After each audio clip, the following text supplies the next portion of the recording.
This segment is brought to you by Chughtai Lab.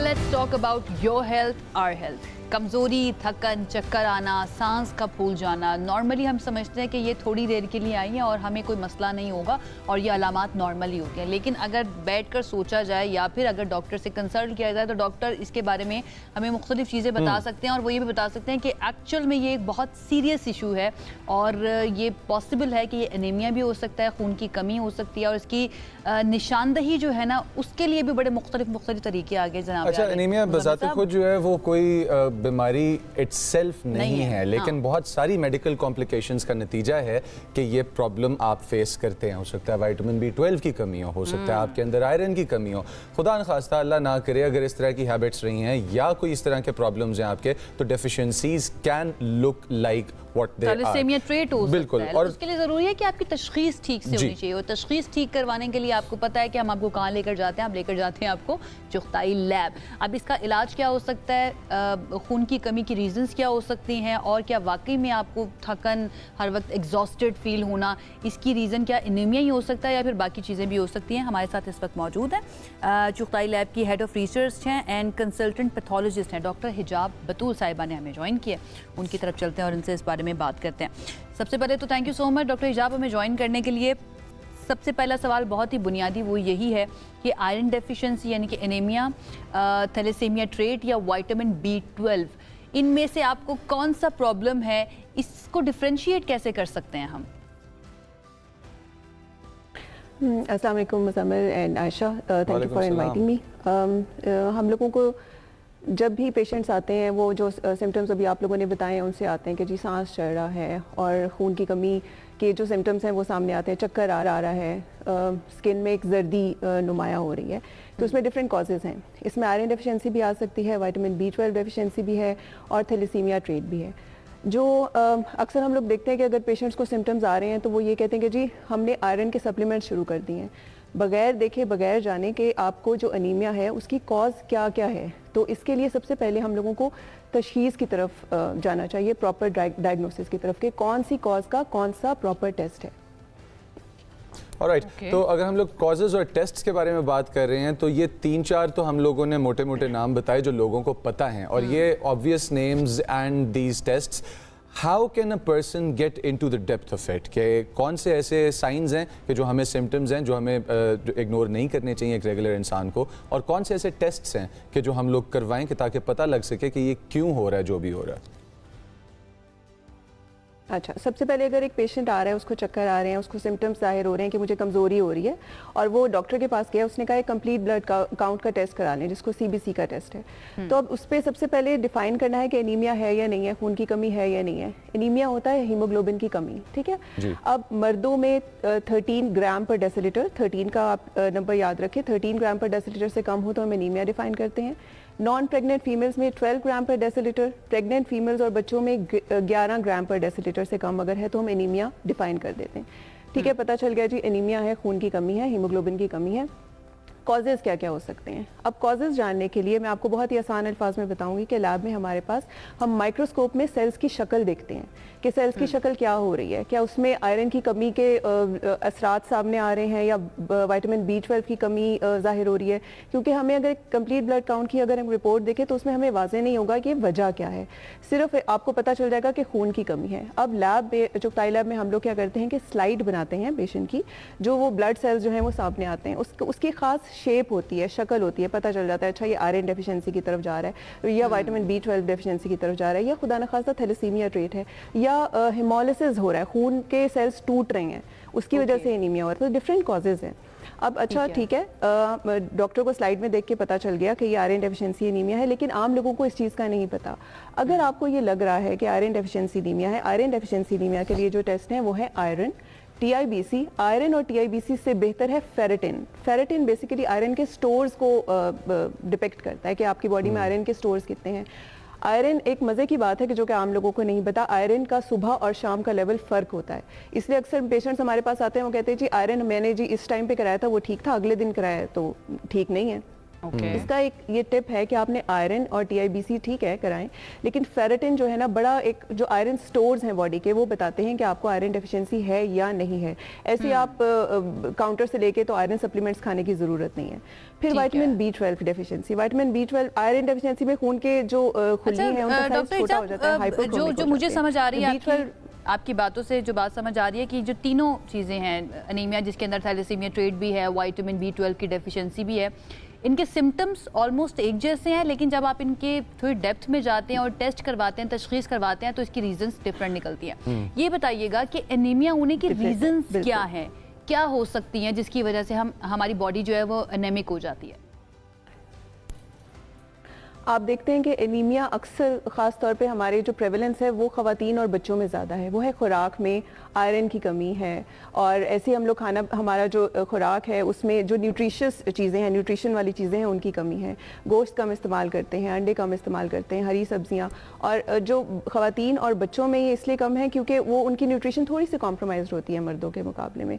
तो एक तो जो आयरन जो डॉक्टर इजाब यहाँ पर आपको रोकूंगी क्योंकि दो से 3 दिन पहले हमने एक सेगमेंट किया, उसके अंदर हमें एक डॉक्टर साहिबा थी, उन्होंने ये बताया कि भाई बीफ जो है ना वो इंटरनेशनली ये स्टैंडर्ड है कि आपको महीने में 1 मरतबा खाना चाहिए। तो एक तरफ हमें प्रोटीन के बारे में ये कहा जा रहा है कि आपको कम खाना चाहिए, दूसरी तरफ अगर हम आपकी बात सुने, आप कहती हैं कि जो लोग अंडे या प्रोटीन या बीफ वगैरह कम खाते हैं उनके अंदर कमी हो जाती है आयरन की। तो करना क्या चाहिए जो देखने वाले हैं, हमारे व्यूवर्स हैं, या मैं अपने लिए भी पूछ रही हूँ, हमें क्या करना चाहिए, क्या मुनासिब मिकदार है एक मीट की लेने की? Very good question, very good question जी। इसमें हम लोग बैलेंस्ड डाइट कहते हैं कि आपने अगर प्रोटीन के पीछे पड़े प्रोटीन ही नहीं खाते जाना, अगर आपने कीटो की तरफ पड़े हैं तो कीटो डाइट ही नहीं लेते जानी। बैलेंस डाइट है, आपकी प्लेट का कुछ हिस्सा प्रोटीन्स पे मुश्तमिल होना चाहिए, कुछ वेजिटेबल्स पे होना चाहिए, सैलेड, फ्रूट, यानी मिक्स आप लोगों का जो एक बैलेंस डाइट है। और हर एक बंदे की, हर एक इंसान की कस्टमाइज्ड रिक्वायरमेंट होती है। मेरी रिक्वायरमेंट शायद कुछ और हो, आपकी रिक्वायरमेंट कुछ और हो, तो आपको ये पहले पता करना है कि आपने कितने ग्राम्स प्रोटीन लेना है, कितने ग्राम्स आपने सैलेड लेना है, वेजिटेबल्स लेनी है। तो balance diet is the pro tip. अच्छा डॉक्टर साहब, जिस तरह से आपने बताया कि ओवर द काउंटर लोग लेंगे, ओवर द काउंटर लोग लेंगे मेडिसिन और वो लेके चलते जाएंगे, और अब आयरन अगर ओवर द काउंटर लिया जा रहा है तो गट के इश्यूज क्रिएट कर सकता है, और क्या क्या इश्यूज हैं जो ये over the counter supplements create कर सकते हैं? साथ ये भी बताते जाइएगा कि B12 की कमी और आयरन की कमी हमारे ऑर्गन्स पे किस तरह से असर डालती है। देखिए, आयरन की कमी और जो आयरन की कमी है वो सबसे पहले आपका ये हो जाता है, एनीमिया तो है ही है, साथ में जो स्किन ख़राब हो जाती है, स्किन का टेक्सचर है, बालों का झड़ना है, और जो B12 डेफिशिएंसी है उसमें नर्व्स के ऊपर बड़ा एक असर पड़ता है, और डिफरेंट, यानी कि आपका एक लिथार्जी है, वीकनेस है, इम्यूनिटी आपकी लो हो जाती है अगर आपके न्यूट्रिशनल डेफिशिएंसी है तो। और अगर कोई टॉक्सिसिटी तो इतना वो नहीं है, एक इतना कंसर्न नहीं है। इसमें यह है कि अगर आप आयरन लेते जा रहे हैं और आपको B12 की डेफिशिएंसी है तो आपका एनीमिया ठीक ही नहीं होगा। और अगर B12 आप ले रहे हैं, B12 लेते जा रहे हैं बगैर आप लैब में ये टेस्ट करवाए कि आपका B12 लेवल कितना है, तो B12 लेवल बहुत ज़्यादा हो जाता है। अब पेशेंट्स, मेरे पास एक बहुत कॉमन एक क्वेरी आती है कि जी हमारा B12 लेवल बहुत ज़्यादा हो गया, ग्रेटर देन आ गया, कि फलाने लेवल से ज़्यादा आ गया। तो इसकी क्या वजह है? जब हम हिस्ट्री लेते हैं तो वो कहते हैं कि जी हम 6 महीने साल से एक सप्लीमेंट ले रहे हैं जिसमें B12 है, 6 महीने साल से एक सप्लीमेंट ले रहे हैं जिसमें विटामिन D है। तो पहले आप ये फाइंड आउट तो करें कि आपको किस चीज़ की डेफिशिएंसी है। फेरेटिन का टेस्ट कराएं अपने आयरन स्टोर्स के लिए, B12 का टेस्ट करवाएं, रेड सेल फोलेट लेवल है उनका टेस्ट करवाएं, विटामिन D का टेस्ट करवाएं, डिफरेंट चीज़ें हैं।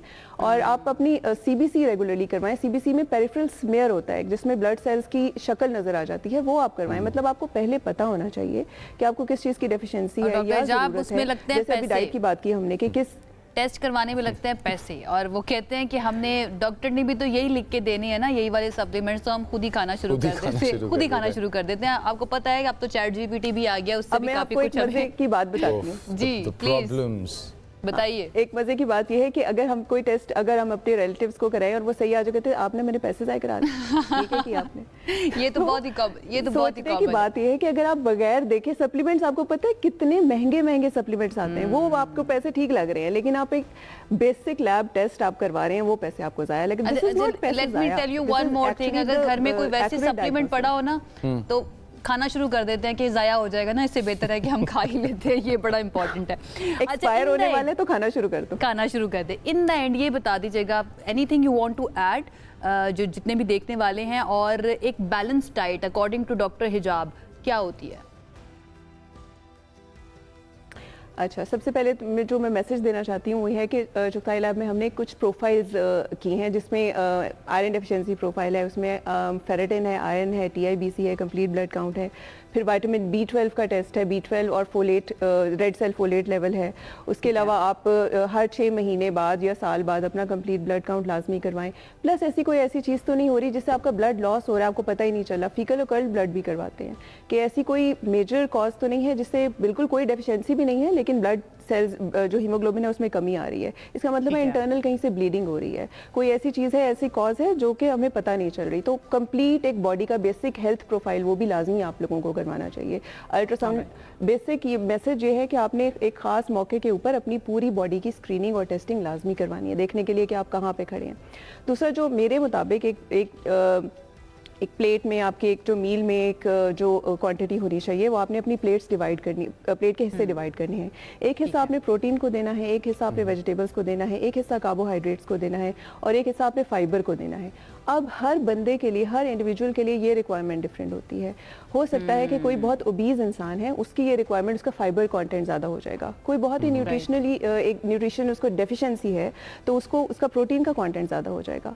तो हर इंसान की जो है वो रिक्वायरमेंट डिफरेंट है, लेकिन मैंने आपको एक रॉ बता दिया है कि एक हिस्सा प्रोटीन का, एक हिस्सा vegetables, fibre, fruit and then water intake. Obviously it's very important. All right. Thank you so much doctor Hijab, हमें ज्वाइन करने के लिए। हमेशा की तरह मजा आया आपसे बात करके। जनाब अली, रिसर्च करना ज़्यादा ज़रूरी है। ये नहीं कि आपने रिसर्च की और रिसर्च के बाद आपने खुद ही दवाई और सप्लीमेंट्स लेना शुरू कर दी। आपने डॉक्टर से रुजू लाजमी कीजिए। अगर कोई दवा एक्सपायर हो रही है, दवा क्या कह लें, सप्लीमेंट्स एक्सपायर हो रहे हैं, तो जरूरी नहीं है कि आपने खाना है। स्क्रीनिंग जो है ना, ये एक इंपॉर्टेंट स्टेप है जो सामने आता है, कि जिसके थ्रू आपको पता लगेगा कि एक्चुअली आप डेफिशिएंट किस चीज़ में है और मसला कहाँ पे हैं भी या नहीं है। इसी के साथ बढ़ते हैं शॉर्ट ब्रेक की तरफ, दूसरी तरफ मुलाकात होती है। साथ रहिएगा।